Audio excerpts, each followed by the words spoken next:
Hello students, good morning. Today I would like to explain narration. In previous video I have explained all the rules of active voice and passive voice. Now in this video I would like to explain narration. It means direct or indirect speech. जो आपका narration है ये narrate verb से बना है। किस verb से बना है? नरेट वर्ब से बना है। इसका हिंदी अर्थ होता है वर्णन करना, बताना या सुनाना। हम दिन भर लगभग यही बात करते हैं। पहले ए और बी के बीच बात होती है, फिर उसी बात को हम जाके किसी थर्ड पर्सन से कहते हैं। हम दिन भर प्रोनाउन चेंज का ध्यान देते हैं, हम दिन भर टेंस चेंज का ध्यान, लेकिन व्यवस्थित तरीके से हम उस पर ध्यान नहीं दे पाते। तो हम बात करने का मैं समझाने का प्रयास करूँगा कि अंग्रेजी वार्ता में किसी वक्ता द्वारा कही गई बात को दो प्रकार से व्यक्त करते हैं।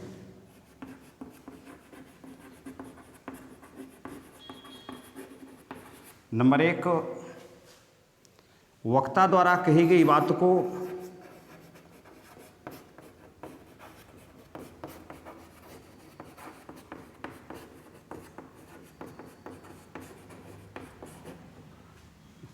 को इन्वर्टेड कामास के अंदर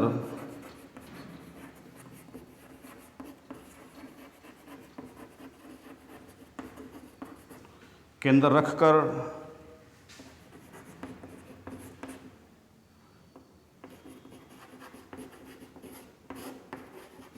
ज्यों का त्यों लिखना। जैसे राम से टू सीता,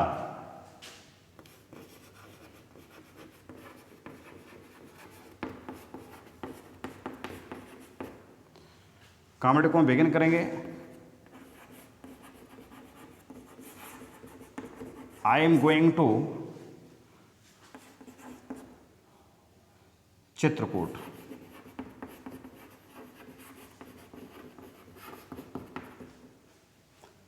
अब इसमें जो कुछ whatever speaker Ram has spoken has been directly written in inverted commas, there is not any kind of change.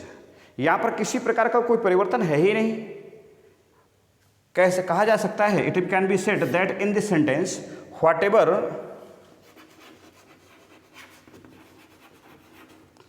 Speaker Ram has said directly written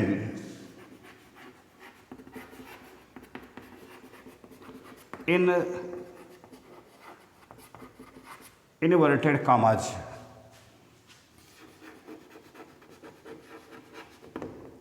there is not any kind of change. एक दूसरा तरीका क्या है?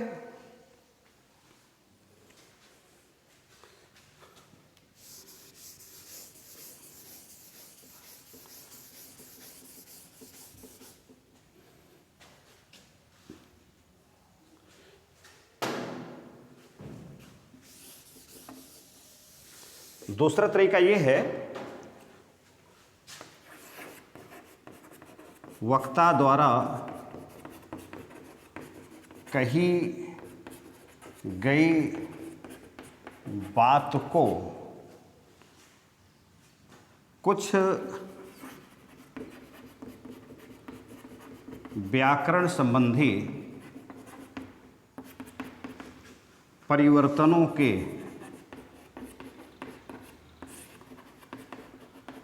साथ लिखना। जैसे यही वाक्य है, मैं इसी वाक्य को सॉल्व करूंगा।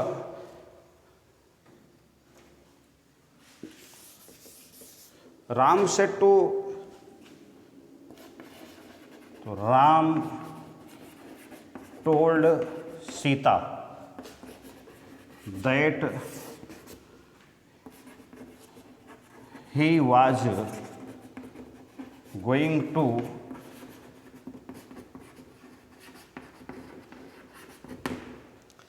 यहाँ पर जैसे बताया गया, बताने के अनुसार कुछ व्याकरण संबंधी परिवर्तन ग्रामेटिकल चेंज के साथ हमने इसको लिखा है।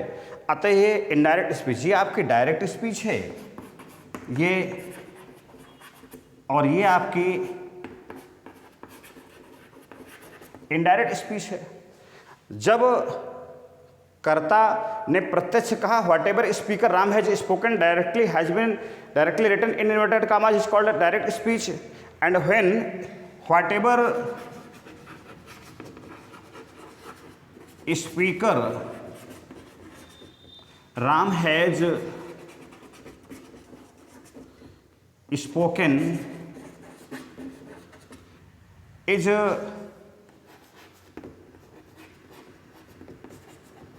written with some change, so it is indirect speech। अब दो शब्द निकल के आए, डायरेक्ट स्पीच और इनडायरेक्ट स्पीच।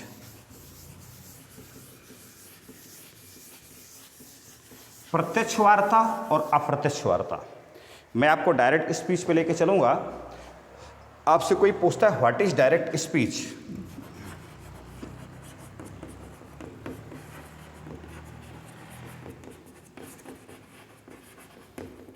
तो आपको बता रहा ये है डायरेक्ट स्पीच, या ऐसे this is the speech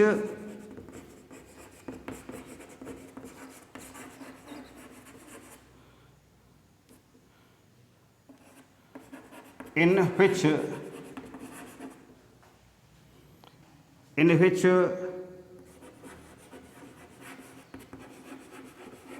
whatever speaker speaks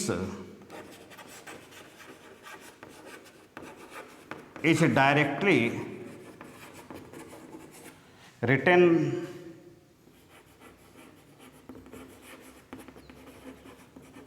in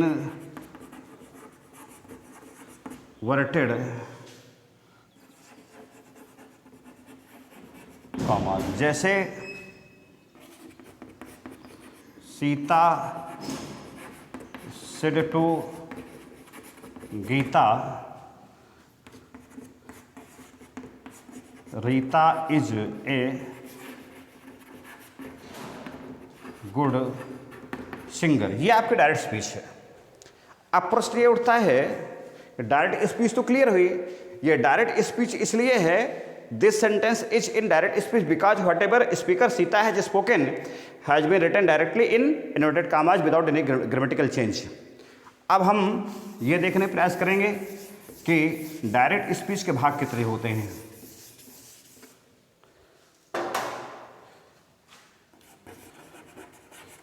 parts of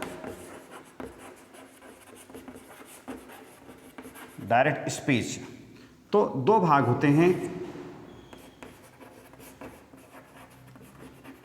reporting clause और दूसरा है रिपोर्टेड स्पीच। सेंटेंस एक लिखने का प्रयास करूंगा।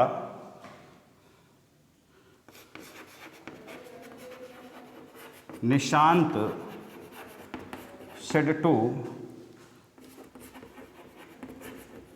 शैलेश कॉमेडी को बिगिन आई एम गोइंग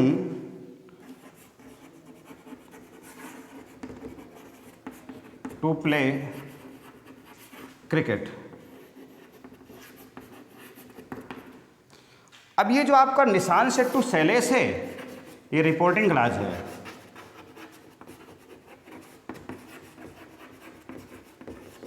और ये जो आपका भाग है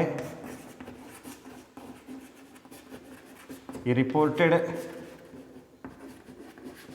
स्पीच है। दो वर्ड फिर निकल के आए, रिपोर्टिंग क्लॉज और रिपोर्टेड स्पीच।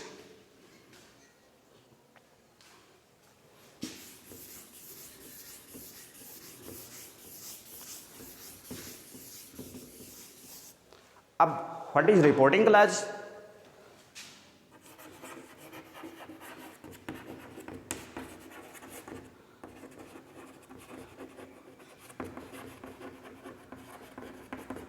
तो सीधा सा प्रश्न है, the part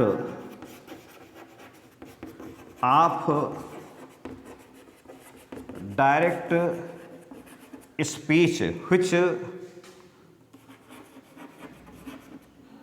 does not remain in inverted commas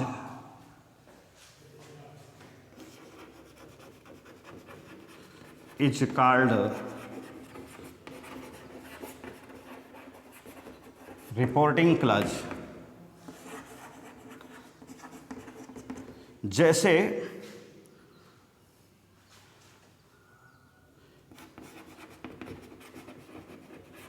Nishant said to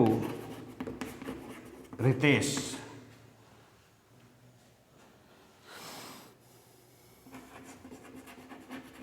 I am going to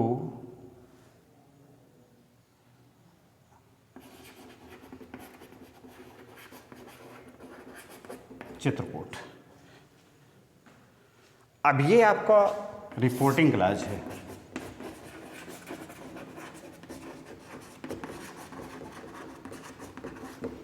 दूसरा एक तुरंत निकल के आएगा, रिपोर्टेड स्पीच फिर क्या है?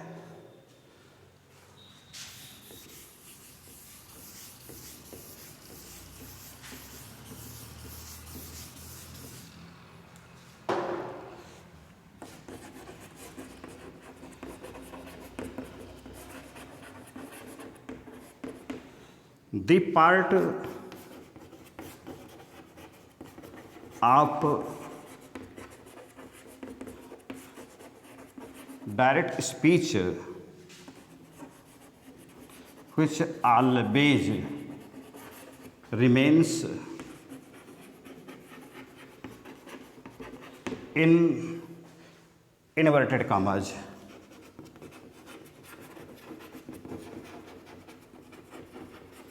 is called reported speech।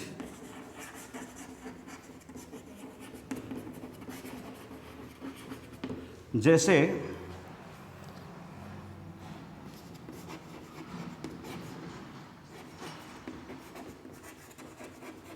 Shailesh said to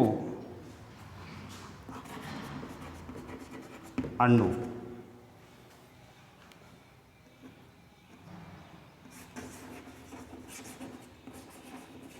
Prahlad is a good singer. आपका ये भाग चूंकि इन्वर्टेड कामा के अंदर है, इसलिए ये है रिपोर्टेड